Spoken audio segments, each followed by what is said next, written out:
आफियत से होंगे। This is me Umman. Student, हमारा चैप्टर 4 का न्यूमेरिकल कंटिन्यू है, जिसमें हमने मुख्तलिफ न्यूमेरिकल को सॉल्व किया। आज के इस वीडियो में हम अपने चैप्टर नंबर 4 के फोर्थ न्यूमेरिकल को डिस्कस करेंगे। ठीक है, तो जो हमारा क्वेश्चन नंबर 4 है, इस क्वेश्चन नंबर 4 में क्या पूछा गया है, लिखा है compare the rates of diffusion. आपको रेट ऑफ डिफ्यूजन को कंपेयर करना है of the following pair of gases, यानी आपको पेयर ऑफ गैसेस दिया गया है।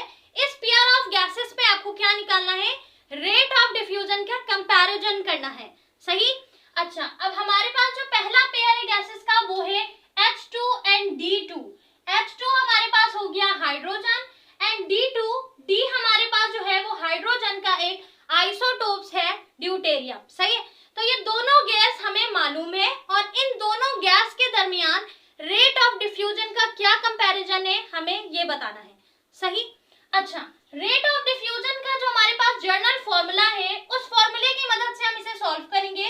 रेट ऑफ डिफ्यूजन का जर्नल फॉर्मूला क्या है, हमारे पास RA यानी रेट A और B जाहिर करेगा गैस को। ठीक है, ये हमारे पास एक A गैस है, एक हमारे पास B गैस है। सही है। अच्छा, इस तरह क्यों, इस तरह इसलिए क्योंकि सम टाइम हमें गैसेस जो होते हैं वो मालूम नहीं होते हैं, कुछ आपको अननोन गैसेस भी दिए जा सकते हैं। सो अगर ऐसा सवाल हो जिसमें आपको गैस का नहीं मालूम कि ये कौन से गैसेस है, तो वहां पर आप A और B को एज इट इज वैसे ही रहने दोगे और A को और B की मदद से आप काम करोगे। सही है। अगर आपको गैस मालूम हो, जैसे यहाँ पर हमारे पास सवाल में गैस नोन है, हमें पता है एक गैस हाइड्रोजन है, दूसरा ड्यूटेरियम है, दोनों गैसेस नोन है, तो हम दोनों को क्या करेंगे, A और B में पुट करेंगे। सही।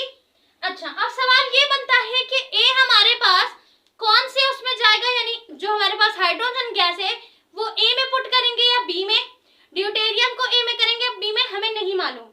तो इसको याद रखने का एक आसान तरीका है वो ये कि जो गैस हमारे पास लाइटर हो, लाइटर का क्या मतलब, जिसका मॉलिक्यूलर मास, जो मॉलिक्यूलर मास है अगर वो हमारे पास क्या हो, कम हो, तो वो गैस हमारे पास लाइटर गैस है, उसे हम A में पुट करेंगे। सही। और जो गैस हमारे पास हेवियर हो, यानी उसका मॉलिक्यूलर मास हमेशा क्या हो, ज्यादा हो, तो जब मॉलिक्यूलर मास ज्यादा होगा तो हम उसे B में पुट करेंगे। ठीक है, तो हेवियर गैस को B में पुट करेंगे, लाइटर गैस को A में पुट करेंगे। और कौन सी गैस हैवियर है, जिसका मॉलिक्यूलर मास ज्यादा होगा। सही। ठीक है, अब हमारे पास जो हाइड्रोजन है स्टूडेंट, हाइड्रोजन का जो मॉलिक्यूलर मास है वो हमारे पास है 2 ग्राम पर मोल, और ड्यूटेरियम का जो हमारे पास मॉलिक्यूलर मास है वो है हमारे पास 4 ग्राम पर मोल। तो 2 और 4 में डिफरेंस है, 4 हमारे पास ज्यादा है, तो हमारे पास जो हायर यानी कि हेवियर जो गैस है वो हेवियर गैस हमारे पास D है। सही। तो D को हम कहाँ पुट करेंगे, D को हम B की जगह पुट करेंगे, B गैस में पुट करेंगे, और H को हम A गैस में पुट करेंगे। सही है। अच्छा, फॉर्मूला हमारे पास है RA over RB is equals to under root MD और डिवाइडेड बाय MA। अच्छा, अब हमारे पास रूट के अंदर जब वैल्यू जाएगी तो हमारे पास हेवियर गैस ऊपर होगी और लाइटर गैस नीचे होगी। ठीक है, अब हम अपने रूट में, अपने फॉर्मूले में वैल्यू को पुट करेंगे। ठीक है, सिंपली हमने क्या देखा, सबसे पहले हमने देखा कि हमारे पास गैस कौन कौन सी मौजूद है। सही है। अब गैस को हमने पुट करना है, तो हम पुट किस तरह करेंगे, जो गैस हमारे पास हेवियर होगी उसको B में पुट करेंगे, जो गैस लाइटर होगी उसको हम A में पुट करेंगे। ठीक है, हेवियर और लाइटर का पता चल गया, जिसका मॉलिक्यूलर मास ज्यादा वो हेवियर, जिसका मॉलिक्यूलर मास कम वो लाइटर। सही ना, फॉर्मूले में वैल्यू को पुट कर दिया। अब हमारे पास जो आया है उसको हम रूट ले लेंगे, डिवाइड कर लेंगे। तो हमारे पास क्या था, R की जगह हमने R लिखा, A की जगह हमने H2 लिख दिया, R की जगह R रहा, B की जगह हमने D2 लिख दिया। इस तरह रूट के अंदर भी वैल्यू पुट की। सही है। हमारे पास मॉलिक्यूलर मास जो था D2 का वो था 4, मॉलिक्यूलर मास H का था 1, 4 को 1 से हमने डिवाइड किया, ये रूट में अंडर रूट लेके करेंगे तो हमारा आंसर आएगा 1.41 ओवर 1। ठीक है, ये हमारे पास कंप्लीट आंसर है, यानी कि 1.41 ओवर 1 जो है ये किसके दरमियान कंपैरिजन है, हमारे पास H2 और D2 के। ठीक है, हम रेट ऑफ क्या कर रहे थे, गैसेस के डिफ्यूजन का कंपैरिजन ले रहे थे। अब हमारे पास दूसरा जो सवाल दिया गया है, यानी दूसरे जो पेयर ऑफ गैसेस दिए गए हैं वो एक है He यानी हीलियम और साथ ही SO2, ठीक है, SO2 दिया गया है।